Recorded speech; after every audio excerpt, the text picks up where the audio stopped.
കർത്താവിന്റെ അതിപരിശുദ്ധ നാമം മഹത്വപ്പെടുമാറാകട്ടെ. നിങ്ങളായിരിക്കുന്ന സ്ഥലത്ത് ദൈവത്തിന്റെ സാന്നിധ്യം നിങ്ങളുടെ കൂടെ ഉണ്ടെന്നും പരിശുദ്ധാത്മാവ് നിങ്ങളെ സ്നേഹിക്കുന്നത് നിങ്ങൾ അറിയുന്നുവല്ലോ.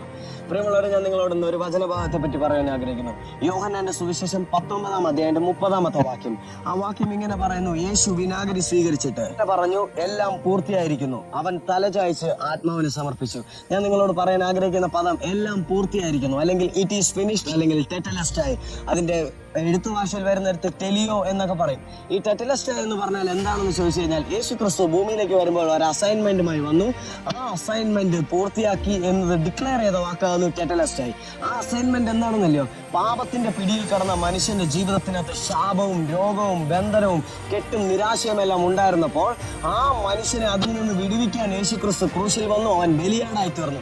ആ ബലിക്ക് പരിപൂർണത, അല്ലെങ്കിൽ ആ ബലിയുടെ പൂർണ്ണതയായിരുന്നു യേശു ക്രിസ്തു ക്രൂശിൽ വിളിച്ചു പറഞ്ഞത്, ഞാനത് നിവർത്തിയാക്കിയിട്ടുണ്ട്. ഇന്നും നമ്മളിൽ പലരും ഇതിനകത്ത് തന്നെ കുടുങ്ങി കിടക്കുന്നുണ്ട്. ചിലർ പാപത്തിൽ കുടുങ്ങി കിടക്കുന്നുണ്ട്, ചിലർ ശാപത്തിൽ കുടുങ്ങി കിടക്കുന്നുണ്ട്, ചിലർ രോഗത്തിൽ കുടുങ്ങി കിടക്കുന്നുണ്ട്, ചിലർ ബന്ധനത്തിനകത്ത് കിടക്കുന്നുണ്ട്. കാരണം എന്താണെന്ന് അറിയാമോ?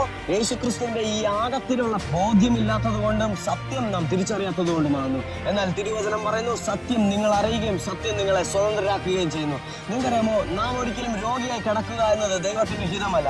നാം ഒരിക്കലും രോഗിയായി താമസിക്കുക, രോഗിയായി വസിക്കുക, അല്ലെങ്കിൽ ജീവിക്കുക, നരകിച്ച് ജീവിക്കുക എന്നത് ദൈവത്തിന്റെ പദ്ധതിയല്ല. കാരണം 1 പത്രോസിന്റെ ലേഖനം അതിന്റെ 2-ാം അധ്യായം 24-ാമത്തെ വാക്യം ഇങ്ങനെ പറയുന്നു: നമ്മുടെ പാപങ്ങൾ സ്വന്തം ശരീരത്തിൽ വഹിച്ചുകൊണ്ട് അവൻ കുരിശിലേറി. അത് നാം പാപത്തിന് മരിച്ച് നീതിക്കായി ജീവിക്കേണ്ടതിനാണ്.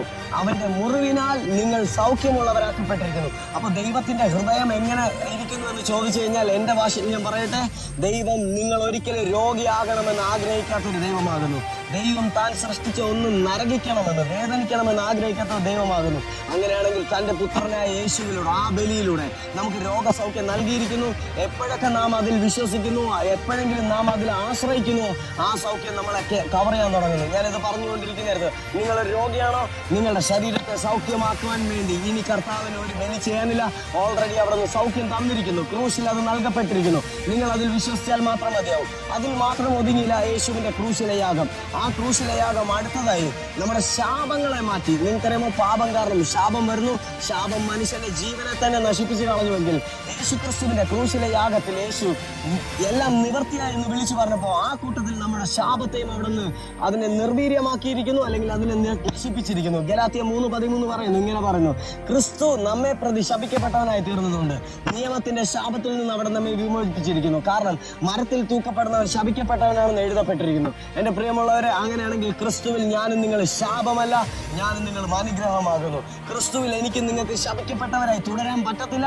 യേശുവിൽ നിങ്ങൾ വിശ്വസിക്കുന്ന ഒരു വ്യക്തിയാണോ, നിങ്ങൾ എവിടെയെല്ലാം പോയാലും നിങ്ങൾ അനുഗ്രഹമായിരിക്കും. നിങ്ങൾ ആരോടെങ്കിലും സംസാരിക്കുന്നുണ്ടെങ്കിൽ അവർ അനുഗ്രഹമായിരിക്കും.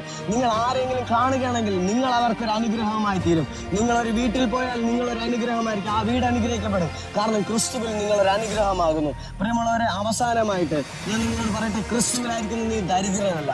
ദാരിദ്ര്യത്തിൽ നിനക്ക് ജീവിക്കാൻ കഴിയത്തുമില്ല. കാരണം ദാരിദ്ര്യത്തെ യേശു ക്രിസ്തു ക്രൂശിൽ നശിപ്പിച്ചു കഴിഞ്ഞു. ബൈബിൾ പറയുന്നത് ഇങ്ങനെയാകുന്നു, 2 കൊറിന്തോസ് 8:9 ഇങ്ങനെ പറയുന്നു: നിങ്ങളെ പ്രതി നമ്മുടെ കർത്താവായ യേശു ക്രിസ്തുവിന്റെ കൃപ നിങ്ങൾക്കറിയാമല്ലോ. അവൻ സമ്പന്നനായിരുന്നിട്ട് നിങ്ങളെ പ്രതി ദരിദ്രനായി. അവന്റെ ദാരിദ്ര്യത്തിൽ നിങ്ങൾ സമ്പന്നരാകേണ്ടതിന് തന്നെ. അത് ആത്മീയവുമാകട്ടെ, ഭൗമികവുമാകട്ടെ, അത് മാനസികമാകട്ടെ, എല്ലാ നിലവാരത്തിലും നിങ്ങൾക്കൊരു സമ്പന്നതയുണ്ട്, നിങ്ങൾക്കൊരു സമൃദ്ധിയുണ്ട്. പ്രിയമുള്ളവരെ, നിങ്ങൾ ഏതെങ്കിലും ഏരിയയിൽ ലാക്ക് ചെയ്യുന്നവരാണെങ്കിൽ, ഏതെങ്കിലും ഒരു സ്ഥലത്ത് നിങ്ങൾക്ക് എന്തെങ്കിലും മുട്ടുണ്ടാകുന്നുണ്ടെങ്കിൽ, ബൈബിൾ പറയുന്നു യേശു നല്ല ഇടയനാകുന്നു. നല്ല ഇടയൻ തന്റെ ആടുകൾക്ക് വേണ്ടി സ്വന്തം ജീവൻ അർപ്പിക്കുന്നു. പഴയ നിയമത്തിൽ ഒരു ഇടയനെ നമുക്ക് കാണാൻ സാധിക്കും. യഹോവ എന്റെ ഇടയനാകുന്നു, അതുകൊണ്ട് എനിക്ക് ഒന്നിനും മുട്ടുണ്ടാകുകയില്ലെങ്കിൽ, ഇവിടെ പുതിയ ഇടയൻ, നമ്മുടെ നല്ല ഇടയൻ, കർത്താവായ യേശു ക്രിസ്തു എന്ന ഇടയൻ നമുക്ക് വേണ്ടി ഇറങ്ങി നിൽക്കുന്നതിനാൽ പ്രിയമുള്ളവരെ, പച്ചയ പുൽത്തകിടിയിൽ മാത്രമല്ല, അവിടെ നമ്മുടെ ജീവനെയും സകലത്തെയും സംരക്ഷിക്കുക മാത്രമല്ല, നമുക്ക് ആവശ്യമായതെല്ലാം പ്രദാനം ചെയ്തുകൊണ്ടേയിരിക്കുന്നു. ബൈബിൾ പറഞ്ഞിരിക്കുന്നത് പോലെ നമ്മുടെ ജീവിതത്തിനും ഭക്തിക്കും ആവശ്യമായതെല്ലാം അവന്റെ ദൈവശക്തി നമുക്ക് പ്രദാനം ചെയ്തിരിക്കുന്നു. കർത്താവ് നിങ്ങളെ ധാരാളം അനുഗ്രഹിക്കട്ടെ. ഞാൻ വീണ്ടും പറയട്ടെ, ടെറ്റലസ്റ്റായി അവൻ ക്രൂശിൽ നിങ്ങളുടെ ദാരിദ്ര്യത്തെ തകർത്തു, ശാപത്തെ തകർത്തു, നിങ്ങളുടെ രോഗത്തെ തകർത്തു, നിങ്ങൾക്ക് വിരോധമായി നിന്ന പിശാചിന്റെ എല്ലാ പ്രവൃത്തികളെയും തകർത്തു. മനുഷ്യപുത്രൻ പ്രത്യക്ഷനായത് പിശാചിന്റെ പ്രവൃത്തികളെ നശിപ്പിക്കാനാണ് തിരുവചനം പറയുന്നു. അങ്ങനെ അതെല്ലാം അവൻ തകർത്തു. അതുകൊണ്ട് സത്യം നാം അറിയുകയും സത്യം നമ്മെ സ്വതന്ത്രരാക്കുകയും ചെയ്യട്ടെ. ഇനി നാം പിശാചിന്റെ പിശാചിന് കീഴിലല്ല, രോഗത്തിന്റെ കീഴിലല്ല, ശാപത്തിന്റെ കീഴിലല്ല, ബന്ധനത്തിന്റെ കീഴിലല്ല. നാം സ്വതന്ത്രരാകുന്നു. കർത്താവിന്റെ സ്വാതന്ത്ര്യം നമ്മുടെ ജീവിതത്തെ ഭരിക്കട്ടെ, ഹൃദയത്തെ ഭരിക്കട്ടെ. God bless you. Praise the Lord. Amen.